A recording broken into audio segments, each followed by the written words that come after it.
So, unless you've been living under a rock over the last few days, and honestly, I kind of envy you if that's true, you've learned about the latest batch of Epstein files that are really ripping the lid off all of the activities of people in power, including some folks in the wellness industry. And you might have been feeling all kinds of feelings about that. But one of the things I want to talk about emerging out of that is the importance of moral clarity. And I think this holds true as we also witness the rise of fascism in the United States and all of the human rights abuses that are happening, is this dimension of moral clarity. And I think to date, a lot of the issues have been positioned as political or opinions. We have different opinions on things. But I think when it comes to moral clarity, there is this dimension of values that is really crucial for health. And it's why when I was with Precision Nutrition and we were developing this deep health paradigm, we included the existential dimension in it. And so you can call this dimension whatever you want, philosophical, spiritual, if you lean that way, existential, but really it's the part of ourselves that is about values and meaning and asking ourselves like what the hell we're doing here basically, and what it all means and why it matters. And when we do not nurture that part of ourselves, and I'm not just, again, talking about spirituality, but I'm talking about considering ethics, considering morals, considering how to live a life with integrity, with ethics, being a good person, however you define that. Although I would argue that being a good person is probably not that friggin' hard to define.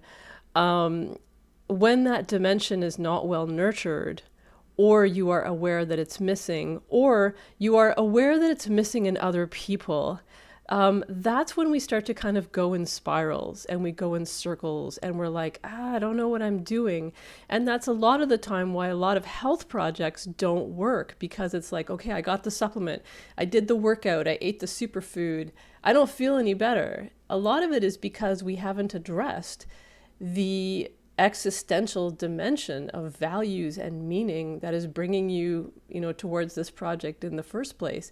And I think it's really interesting that, Peter Attia, one of the people that was called out in the Epstein files, specializes in longevity. And I think that the whole domain of longevity has been a domain that's been particularly affected by the lack of moral clarity and honestly just realism around the existential dimension, which is facing our own mortality and realizing that all of us are going to die and there's not a goddamn supplement in the world that's going to prevent that. I think that a lot of the time the obsession with wellness, heavy quotation marks, and longevity and all this kind of stuff is often not a way for us to be truly holistically, deeply healthy as human beings, to be thriving human beings, but is a way to avoid dealing with questions of meaning and questions of moral clarity and, the realization that there are limitations to human existence. And so I think it's very interesting that these circles kind of overlap, that wellness has become a pathway to a lot of fascist elements. There's a lot of research on this. And I think part of that is because if you fully buy into the commercial, hyper-individualized, consumer-based wellness paradigm, it requires you to sacrifice moral clarity. So if you're someone who is just like completely grossed out in your soul right now about everything, whether that's watching violence, whether that's, reading about just repugnant things, and you're like, oh my God, like, what do I, how do I even deal with any of this?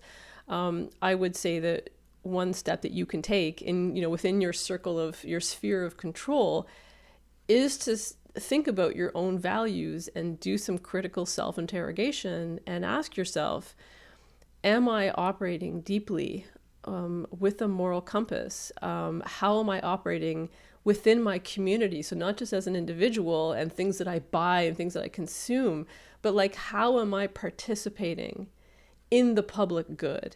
And arguably, for instance, public health is a much greater good than, again, longevity or wellness supplements. So something to take away and ask yourself, if you too are disgusted by this, this is a great moment to check your own moral compass and say, okay, you know what? Have I been replenishing this? Have I been feeding this? Have I been nurturing this? Or have I been avoiding this with all of the other stuff that is available to me in the wellness industry and everywhere else in consumer culture? So there's no advice here really, other than, this is an opportunity for all of us to self-reflect and to trust ourselves. There's a lot of creepy people and grifters in the health, fitness, and wellness industry. And if some people give you the ick, trust that feeling. There's a lot of people in this industry that I've met that seriously give me the ick, and a lot of it is just that lack of moral compass. So maybe this is a moment when we really start to hold people to account, to ask ourselves, are we part of a cult? Whether that's the wellness cult of choice or whatever it is. So I really encourage all of you to just maybe do some soul searching of your own and then ask yourself, okay, how can I put some good into the world? And I'll be doing the same. So I don't know. Simple message for difficult times. I hope that it's useful.